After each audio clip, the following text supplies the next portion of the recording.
everyone, it's Jennifer and Danushki with Her Data, and we're very excited today to be talking to you guys. Just a quick reminder before we introduce our guest and our topic. If you haven't joined us before, Her Data, Danushki and I started a couple months back with the intention to empower and connect more women in data.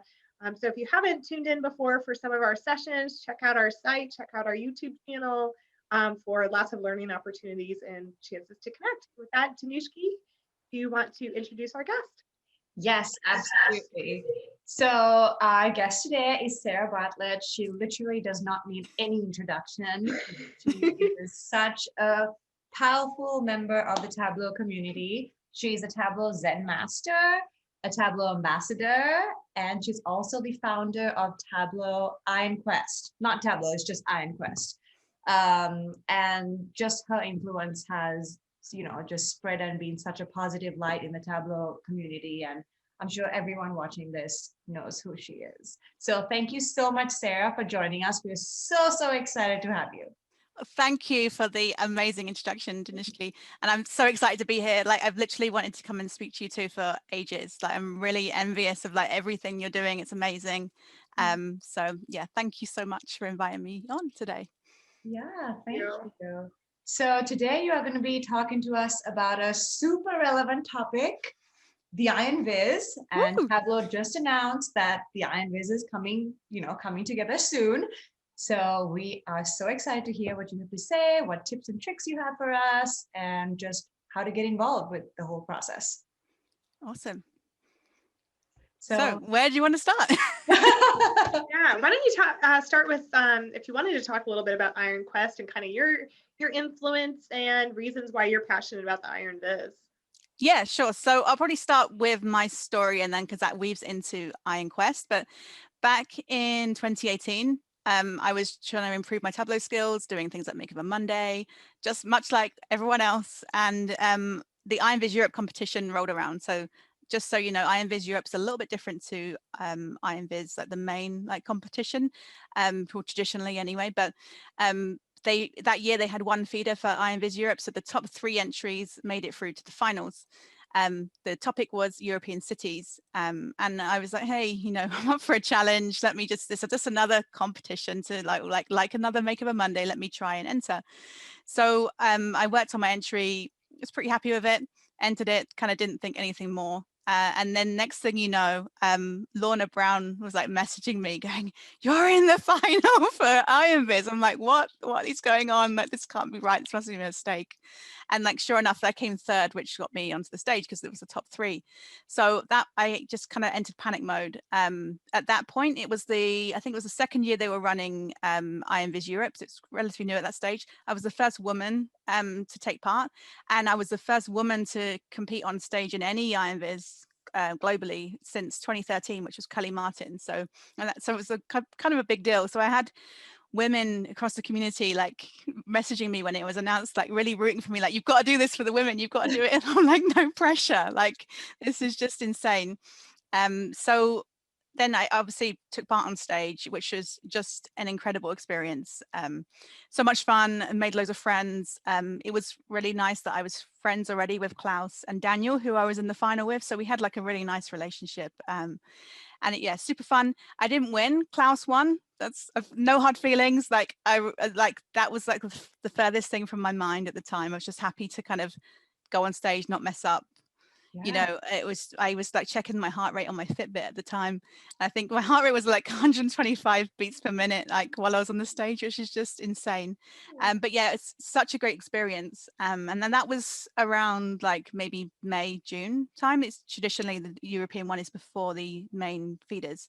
So I kind of sat back and sat out of the IronViz feeders that year. I was kind of all IronVized out. And so from looking at it from a distance, and also by participating in Fanalytics at conference that year, there was a lot of conversations at the time around people's hesitancy to take part.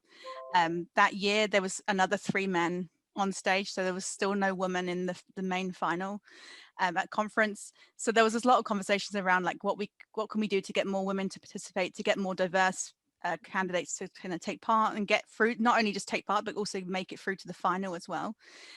So I was thinking around what could we do to make it better, because we have these fantastic initiatives like Make Up a Monday, Workout Wednesday, and other initiatives as well, but many of them provide a data set. So you're kind of spoiled, and that was an area I struggled with, was like data prep and actually sourcing your own data. But you're kind of spoiled with all these projects because they're kind of like, here's the data, you go away and visualize it. With Ironquest, to IronViz, most of the time you have to source your own data. Now I know Tableau have tried to kind of overcome that by providing data sets the last couple of years for some of the feeders. So there's like less ambiguity, like you can go and visualize the data they provide. It's kind of setting the level, like kind of playing field. But yeah, so you're not getting those skills that you need to like source data, like clean data, etc.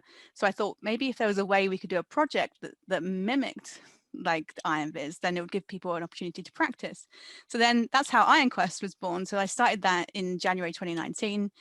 We run like monthly challenges, completely different topics every month, but the format is very similar to IronViz. Those we look at vizzes and give feedback based around the IronViz criteria, which is storytelling, design, and analysis. So this year we started providing feedback that centers around this. If you want feedback as if you were entering IronViz, we'll provide that. So we may say, you know, maybe you need to do more work on your analysis or more work on your storytelling, but at least give people an idea of where the gaps are and what they'd need to do to kind of, you know, further their chances in the IronViz competition. So yeah, so that's kind of a bit about me and how Ironquest was born. But it's been amazing. There's been like, we've had over 500 participants since it began. An amazing like range of entries. Like every single time I run a project, I'm completely like wowed by everyone that takes part and all the entries that we see. They're always so diverse. And it's been amazing to see some people actually who've taken part actually go through and compete in IronViz on stage, or at least in the feeders. And these people have said it's given them the confidence to actually take that first step and participate, which is great. It's fantastic. That's amazing. Yeah, I love that you saw the problem through your own journey and then created something that would help the whole community. Yeah, and it's plus it's a bit of fun as well. You don't have, I always say, you don't need to have any intention of participating in IronViz if you want to do Ironquest. It's just helpful, you know, if you actually do as well. Yeah, it's absolutely a great way to sharpen that specific skill set that feeds in perfectly. Yeah. So I may be jumping ahead, but I'm curious with you saying this. Is there a specific area of the 3 criteria that you mentioned for IronViz? Of course, it was analysis, design, storytelling, which I know my weakness, but is there a common trend when you're looking at Ironquest for individuals that it's overall, at least people seem to lack this area or that, or do you think it just kind of depends on their level of expertise and the time that they've spent with Tableau? Yeah, I would say it depends on a couple of things, not necessarily the time they spent with Tableau. I would say as well, like there's a few people that have actually made it to the IronViz finals after using Tableau for less than a year, or at least done very, very well. Like Kevin Flerlage as an example, he was like most recognized like newcomer after using Tableau for something silly like 4 months, 3 months, but it was like something ridiculous. Like it's like, how is this even possible? But like Hesham made it to the finals. He'd been using Tableau for about 9 months, I believe. And Klaus, who beat me in the final, he'd been using Tableau for less than a year, just coming up to a year, I think it was at the time. So I wouldn't say that the amount of time you've been using Tableau for is any indication on how you'll perform. I think when it comes to those 3 things, it's very hard to meet all the criteria. If you go back and look at the blog posts from previous years where they've announced the IronViz results, they actually show you the score breakdown of at least the top 10. So you can see, you know, how people ranged where they didn't do so well. And I can guarantee you there's very, very few vizzes that actually meet all 3 criteria, like score highly in all 3. It's very difficult to achieve that. I would say in Ironquest, people kind of enter for different reasons. Some people, you know, wouldn't go to the level of effort they need to go to if they were doing an IronViz. So it's not always like a fair comparison. But I would say that sometimes it's the storytelling that can be difficult. I mean, quite often people will just go take some data and just visualize what's there. So they'll be like, okay, yeah, that's what the data's showing me, without really like digging in and asking questions like, why is that the trend? Why is that the case? And really digging into those more like storytelling elements. I think that's somewhere where sometimes people don't do enough to kind of bring it all together. And I would say that for myself as well, like some of my visits have just scratched the surface and have not gone deep enough on the storytelling side.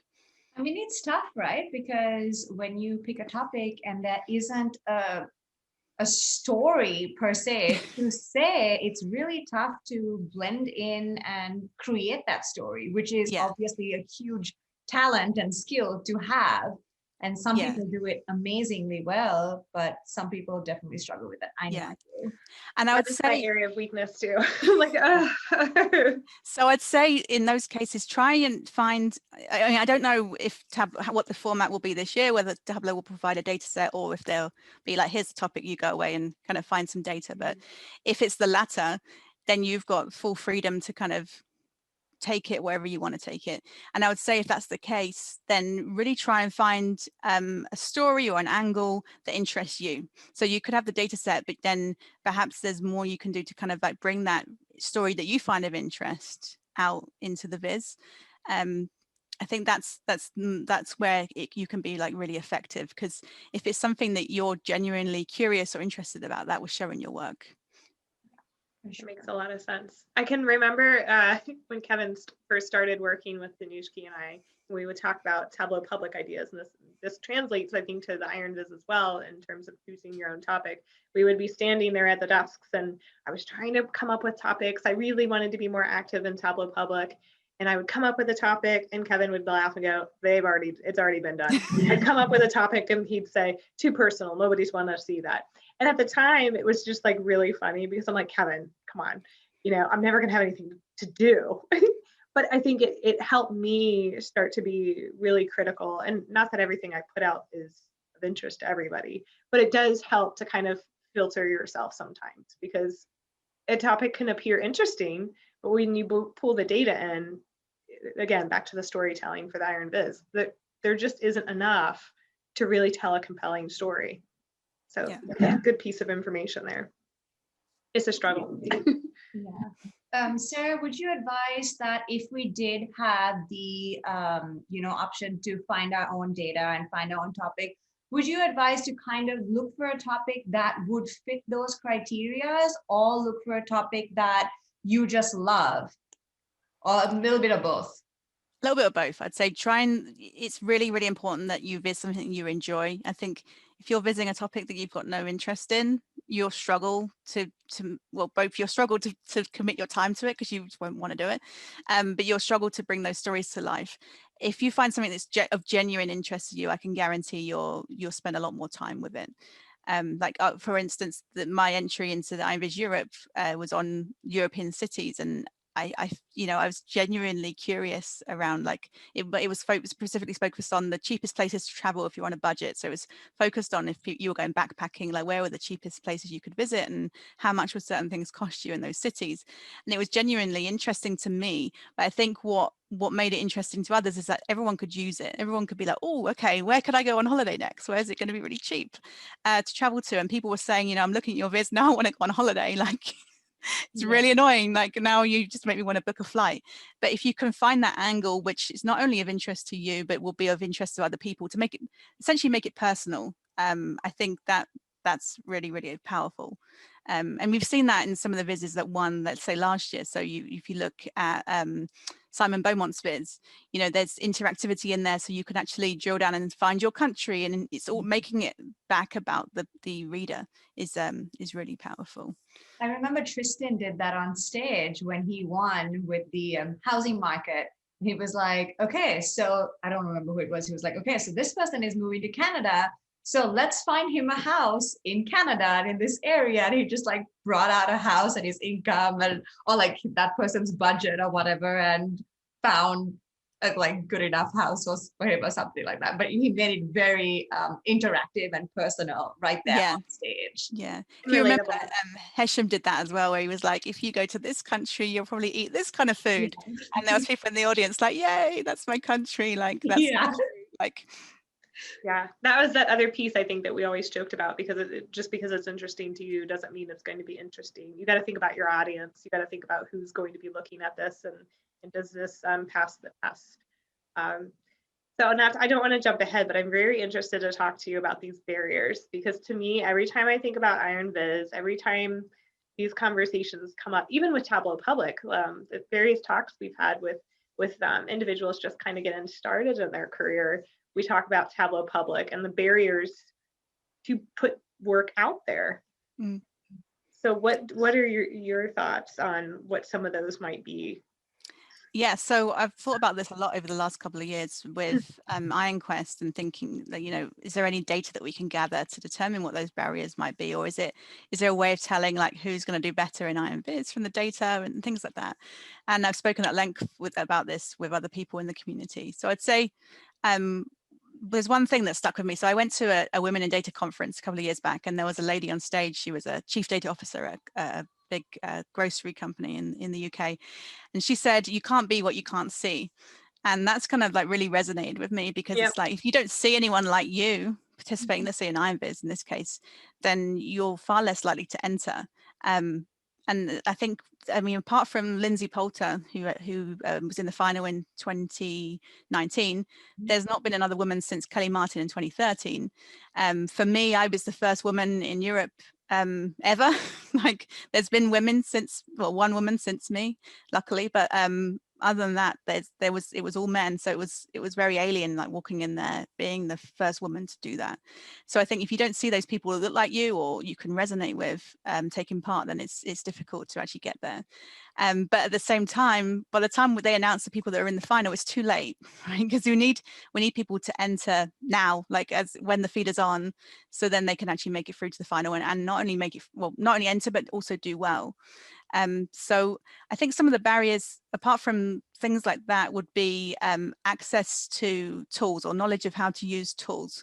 So there's certain things that you might have access to, or you might have the skills to use, that will further your chances, let's say. And this isn't always the case. I mean, you don't need an elaborate data set or anything like that. But if you have access to things like Alteryx, maybe you're a pro with like Tableau Prep, maybe you're like really good at Python and you can do like web scraping and stuff like that and clean up your data using Python. If you have access to those kind of things, the chances are you might be able to do something a little bit more sophisticated with your data that will then get you to a more interesting place where you can start bizzing. And I think we've seen that in the past. Certain people have used their skills and access to those tools to further their chances in the competition, rather than maybe just taking some data at face value they found online. So that's that. I see that definitely as a barrier. Other tools would be access to things like Illustrator, or the ability to use them. You may have it, but like for me, I've never used Illustrator in my life, so if I got it tomorrow, I wouldn't be very good. But it's like access to and the ability to use. So like Figma, for instance, like Figma's free, but if you don't know how to use it, it's not going to really benefit you very much. But it's last year when I was judging IronViz, I saw there was entries where people had clearly used tools like Figma to kind of maybe design a layout for the background that looked really, really lovely. And maybe some people didn't have access to things like that. So that makes me want to go sharpen up on those skills now. But I would say, I mean, bear in mind, just while I mentioned Figma, please remember, this is a Tableau competition. So you're not being judged on your ability to use Figma or Illustrator or Alteryx. Right. No. You're being judged on what you present in Tableau. So if you were to design a completely static chart in Illustrator and throw it into Tableau, probably wouldn't do that well, because you're being judged on what you build in Tableau. Great point. Absolutely. Definitely a good tool to help showcase, but not really something you want to lean on. Yeah, definitely. Yeah. You can enhance, right. you can create those backgrounds, but remember, you need to have your vizzes built in Tableau. What about just the awareness of the competition in general? So, you know, a lot of people are on Twitter. Well, not a lot of people are on Twitter, let's put it that way, right? It's mostly just the Tableau community, which is pretty tight-knit community. But what about all the people that do use Tableau outside of the community on Twitter? Is there a way that they can find out about the competition? Yeah, that's a good question. So, I mean, we're heavily reliant on social media like Twitter, LinkedIn, and things. So I would like to see it publicized in like user group meetings, so like the local ones, to help get the word out there, and any other kind of like local like meetups and things like that to make people aware. to go back a step as well, I just remembered another barrier is time. So if you think about like working mothers, Jennifer, certainly resonate with you, but like the actual access to time to actually go away and viz is another thing that crops up again and again and again. So that's perceived as another barrier to entry. But I should have said that before, but I completely slipped my mind. But then going back to like, visibility, it's a tough one because we're so reliant, especially in the virtual world, on social media. I think Tableau do a good job of like emailing like people that they know use their products, but I would say only a small subset of people would probably want to take part anyway. Yeah. So, yeah. I think time, that's such a critical one, because it's kind of an interesting thing this time of year, or going into this IronViz and this feeder versus last year. I feel like when we created her data, the idea was one part help ourselves learn and grow, but the other part was really to self-serve or to serve the community. And it's amazing to sit here and think, God, I have learned so much that I feel just talking to so many of the people that time is an issue. It's a big issue. I feel incredibly grateful that we work with Kevin and Jeff Schaefer and Danushki. Like the team we're all in for each other. And so if there's a competition or something coming up, we're in each other's corners. And so when we're tagging each other on Twitter for feedback and support, it's not just a facade. It really is 100% genuine, because I have to translate. Other people don't have that. And I feel incredibly blessed that we have that support. But yeah, how do people make time, right? It's not just like working mothers, but it's like, people that, working like full-time jobs that, you've got to carve out the time somewhere, and it can be really challenging. Like Full-time job and like a million other side hustles, right? Yeah. Or like there's like men that are like full-time carers for their kids, and it's hard. It's hard for everyone who's like balancing all kinds of other stuff outside of work. Yeah, I've become like kind of the whole concept of time. I've just kind of put it on that, like, if I want to, I will make time for it. It's not a matter of just how busy. And a friend of mine often say, like, one person's reason to not do something is another person's reason to do something. So it's, oh, but it's hard, or I might not have time. Well, more motivation for me to prove that I can. But I 100% understand that. And thrilled that there are so many members in the community willing to provide feedback, so that if time isn't on your side, that you can reach out. Everybody that we've talked to, we stress that really utilize the community. It's a great way to get to know people. Hey, here's a link to my viz, can you help me? I've done that a number of times with people. And that feeds into a nice point around like feedback, right? I think that's so critical with IronViz. Now, I am planning something for Ironquest. It's just not fully fleshed out yet, but I do want to provide some platform to provide people with feedback, because it can be really scary approaching people, especially people you don't know, saying, hey, like, can you provide me with some feedback? And, sometimes if it's constructive feedback, it can hurt, like you really have to, like, I remember when I was entering IronViz the first time, and it was funny because I exchanged feedback with Klaus, and he did the same thing for me, and then we both ended up in the final, and we were like, oh my gosh, this is so funny.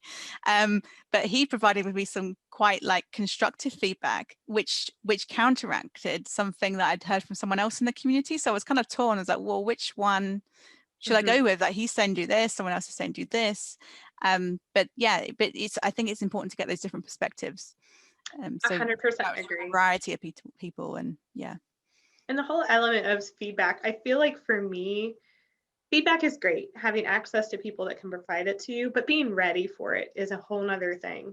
Because I think when I first got started working and putting things out on Tableau Public, I don't think I was ready for feedback, maybe from my coworkers, but in terms of maybe hearing honest feedback for an IronViz, like, I just don't think I was ready to take that. I think it could have crushed me. Whereas now I look at it and think, gosh, the harshest criticisms I've gotten on things I've created has created the greatest opportunity for growth. And it sounds like a cliche, it really does, but it's 100% the truth. I think opening yourself up to that feedback and allowing yourself to kind of filter it and not take anything personal is really your greatest opportunity. So yeah, great feedback. Lots of individuals willing to provide the feedback. And I've had that situation as well, where it's conflicting and you got to decide where you want to go with it. But that's where I think the first thing you said, that it's got to be something that is of interest to you, because if you're passionate about it, hopefully your passion drives you and you can make those decisions that you need to make when it comes to some of the feedback you might get. Yeah, that goes back to the time point that I made as well. It's like, you know, you're more likely to carve out the time if it's something you enjoy, right? You don't want to spend 30+ hours on something that you can't stand, right? So yeah, so it goes in your favor. Yeah, right. By the end of it, you'll be like, I'm sick of looking at this. Yeah, you will. I guarantee you will be like, so yeah, that's the process, right? That's the process of Vizzy. You have to go through it. There've definitely been some topics where I've just, you know, tried so hard to put myself there and want to do it, but then I was just like, no, it doesn't speak to me, doesn't talk to me. I'm not gonna force myself to do it. Anyway, so let's talk about how someone that does enter the IronViz, how they could possibly maybe get placed or go in the top 10. So just looking through some of the historical winners of the top 10, or the winners of the IronViz, or people that have got in the top 10, we've seen some trends, right? Like typically they've got a long form viz. I know this is not all of them, but I'm just in general.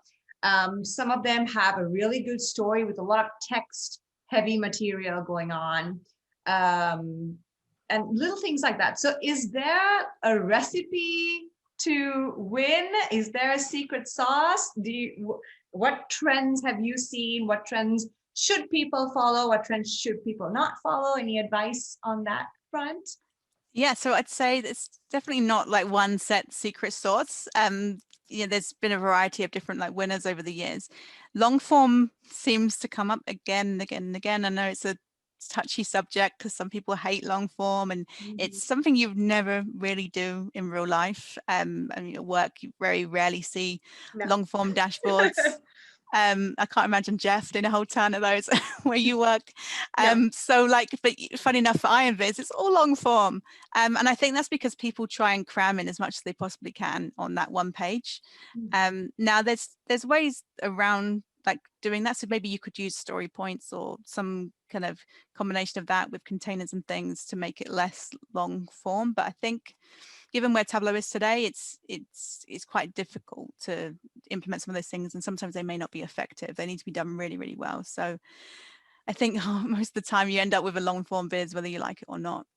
It's funny because Joshua Smith, he went so long form, he actually like broke the restriction. So he had to go and hack the XML and actually make it longer because he ran out of space. He hit the limit, right? Yeah. That's or you could go wide form for if you felt like a change, which is essentially the same thing, but going to the side.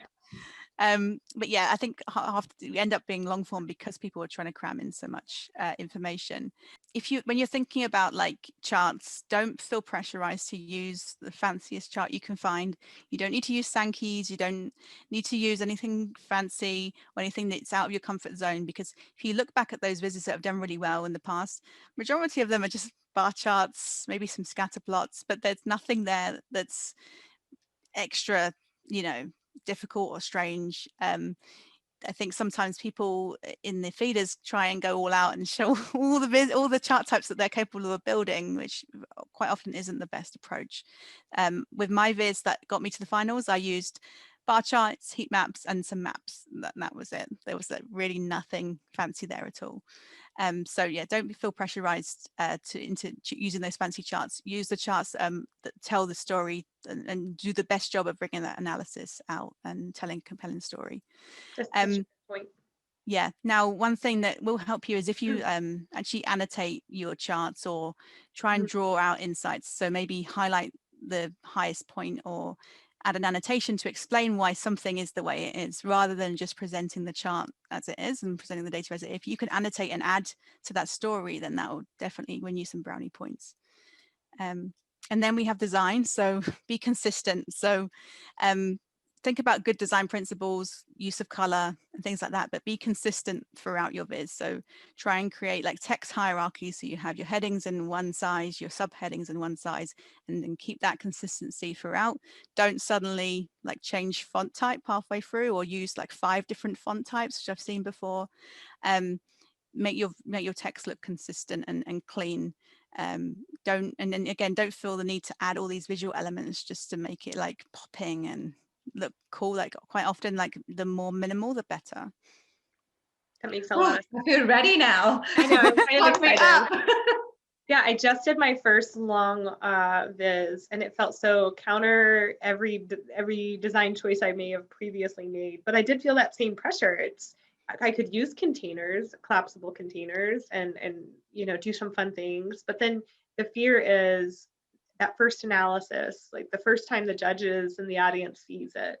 Are you willing to chance them to click this, or would you rather make sure that the story is there where it needs to be so that everybody sees it? So, yeah. But I do appreciate you saying also, don't worry about and don't focus on the Sankey's and so many of the same types of darts that end up, it could be a bar chart and be a lot easier. So that's where Danishki and Kevin used to tell me if I would get out my jar of like glitter and I was like doing too much with a viz, they would say, okay, you got to stop, pull some things back. So yeah, I would say that with interactive elements, please do use them. Like use interactivity to your advantage. With mine, I think it was just when Viz and Tooltips came out, so I used Viz and Tooltips to add that additional layer of analysis to my viz. So by all means, definitely use interactivity. I think that shows that, and often that will help tell your story better if you've got interactive elements. Just make sure that you make it obvious that they're there. Don't surprise somebody with something that's going to pop up in the middle of the screen without any instruction. So when I was judging last year, that was something I really appreciated, where people, told me exactly what the viz was going to do or how to interact with it if it wasn't immediately obvious. And if you're using navigation buttons, make sure there's a way to get back to the beginning. Sometimes you have vizes where you'll click through and then all of a sudden you're kind of stuck. And then you have to come out of the whole thing to then go back to the beginning. So just be mindful of that experience and how people will interact with it. That's a good point as well. I feel like I would love to know, and this is just me thinking impromptu, in the community in the past, do people, do you think, make it known that they're working on or going to compete in the Iron, or is it kind of a hush thing that you don't know who's working on something? Because I almost feel like if I'm like, the topic doesn't speak to me, I just want to raise my hand and be like, I'm here, who needs somebody, I'll help you. I almost think that's one extra step that I think, if you aren't interested in competing, maybe it's putting something out there and letting people know that you're available. And I know, Sarah, you mentioned that trying to set something up for feedback, but we do a great job, I think, as a community to like support each other throughout the year. So finding different ways while IronViz is going on would be just an extra step, probably. Yeah, I think some people were like, yes, like when the feed is announced, they'll blast it all over social media that they make their intentions very clear that they're going to enter and they can't wait to get started. But funny enough, some of those people then like halfway through the month are like, yeah, no, sorry, can't find anything. It's not happening.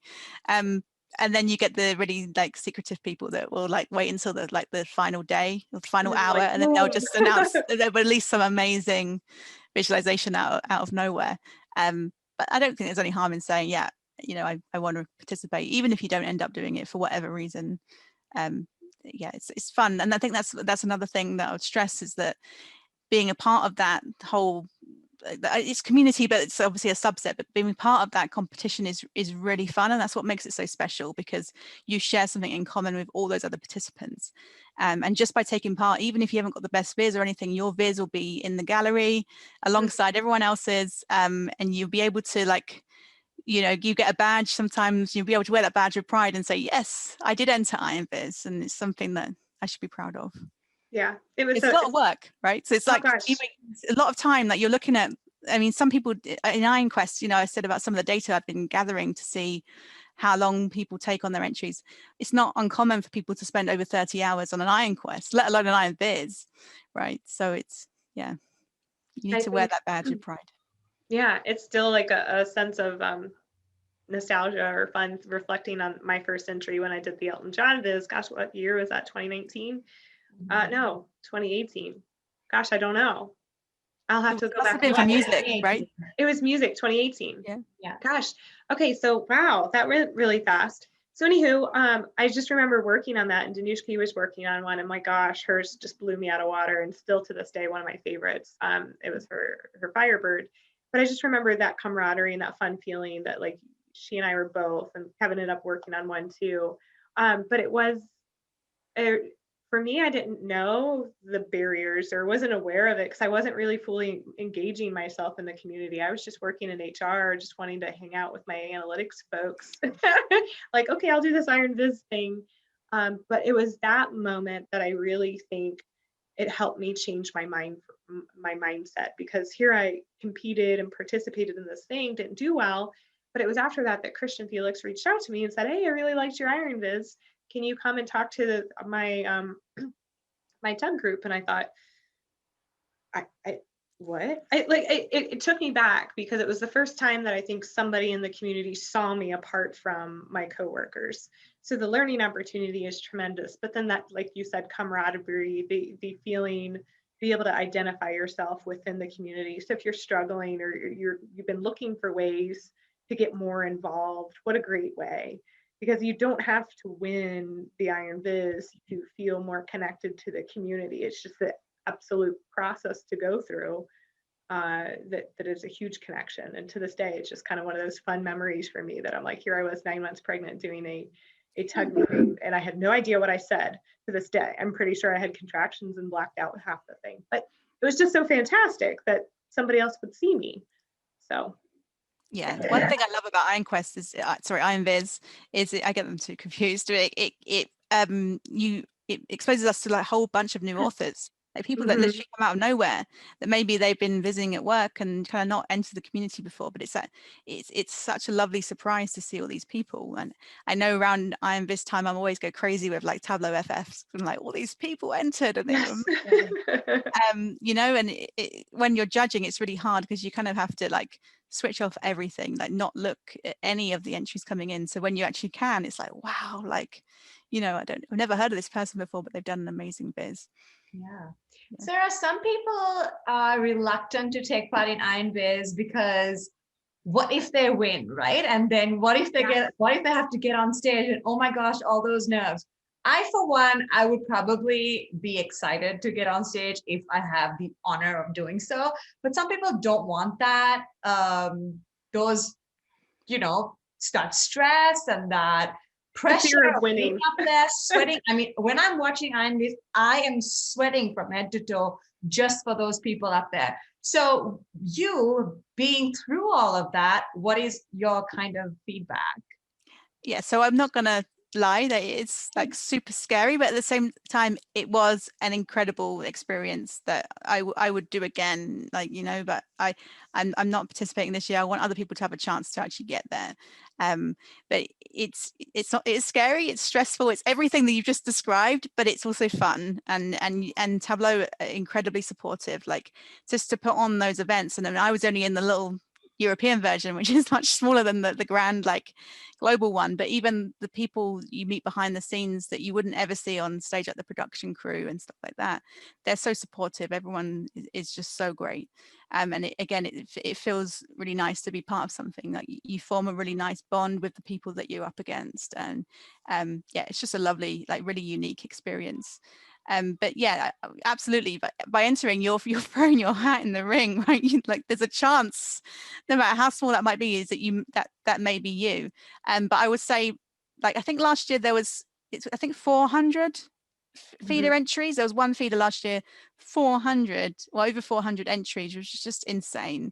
And I don't know if that was because there was only one feeder or because we were like, a lot of countries were locked down because of COVID, but regardless of what it was just crazy, like especially for judging, because there was like only a limited pool of judges. We were like, okay, so yeah, we weren't expecting this many, but we're given that many people entering, the chances of you actually winning or actually getting to stage are very, very low, right? So I know that it's a bit disheartening to hear, maybe, because maybe you do really want that, but the chances of you actually getting there are pretty slim. That you need to have something that goes above and beyond. So I wouldn't let that thought of or fear hold you back. there's still so much to gain by taking part. And if you do end up getting to the stage, then you've done an amazing job. You should be really proud and just enjoy the experience. Yeah. Even if you were being like someone like myself that just got on stage and before you could even do anything, probably just threw up all over. That's okay, because you at least got to the stage, and that's all you should remember. You kind of go into a different like mode when you're on that stage. And you can't see anything. Like you can see the front row and that's it. And even that's like a stretch. You've got, you know, lights in your eyes, and like my time on the stage is a complete blur. Like I don't even think I checked the time, and I looked up and it was like 18.5 minutes in, and you have 20 minutes. So you, by that point, you're just doing it like on autopilot. So, yeah, I can only imagine. There's just, you're kind of blacking most of it out because you're just there to make sure you do the job that you came to do. So yeah, I know my mouse, like my hand on my mouse was like this, like the entire time. I can only imagine. I've never like been like that before or since. It's just insane. But what an absolute honor. That's something to be. I want a female on stage this year. What is it going to be? If I feel like it's not going to be me, then I want to be team whoever, and I want them to be on stage because it would be very exciting. When you said when we first started talking, you have to see it to be it. Like that is so my like. I don't know. You can call it a mantra, but like I 100% understand that and want to break that because I feel like it is so true. Especially for females, because I think we're so like in our own head a lot of times. So being able to see a female do things makes you only more motivated to think you can too. So and it's any unrepresented group, right? Not just females, anyone that's unrepresented. I would love to see more diversity in general. Like I know that for legal reasons, there's some countries that can't compete. I mean, in the grand scheme of things, IronViz is only open to a small portion of countries. And I know every year behind the scenes, Tableau really fight to do what they can to get more countries included. But unfortunately, there's some like government like laws and things that make it really difficult for them to have competitions where there's prizes involved. And so that's the reason why some countries can't enter. But where people can enter, then absolutely should. We need that diversity there, and we need people not only to enter but also to do well, to see that diversity like transposed through to the stage as well. Yes, I'm so excited. Yeah, me too. I'm like pumped now. I can't wait for the topic to be released and get going. I know. Well, thank you, Sarah. Thank you so much for all your advice today. Jennifer, do you have any other questions? No, I just want to set up like think tank like sessions. We all just, once we know the topic, have the chance to sit and think through together.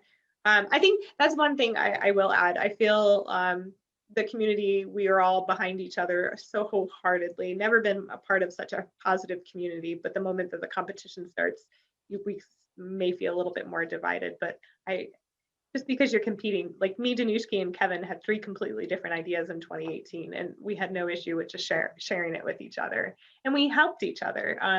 You can compete in IronViz, but still have your community behind you. And don't think that by sharing or reaching out to people for feedback by any way hurts your chances. I feel like if anything, it only makes your opportunity stronger. So yeah, I would say no 2 entries are the same. No, not at all. Different style, different design. Yeah, so we see that in Ironquest all the time. If I say, you know, we're going to viz animals, and everyone will pick a different animal, or even if they have the same animal, they'll take a different stance with it completely. And that always fascinates me, because you could have 5 people visiting exactly the same topic, but those 5 vizzes will be completely different. So even if I don't know how it's going to be this year, if Tableau will have a data set or you'll be able to provide your own, but I can guarantee that no 2 entries will be the same. So you don't need to worry about, like, even if you're sharing feedback with someone and they're entering as well, I don't think there's any need to worry about anyone copying your idea, because chances are they would have taken it at a completely different angle to you. Yes, absolutely. Well, yeah, I'm excited. Thank you so much. So great to finally meet you quasi in person. So I can't wait to see you again. Yes, I need to come back to Cincinnati and see Jennifer this time. I'm not pregnant now, so it's great. Yes, thank you so much for inviting me on today. It's been lovely talking to you both, and I hope you can both enter IronViz. Yes, No pressure. I'm excited. Thanks, Thank you, Sarah. Sarah. Thank you. Bye. Bye. Bye.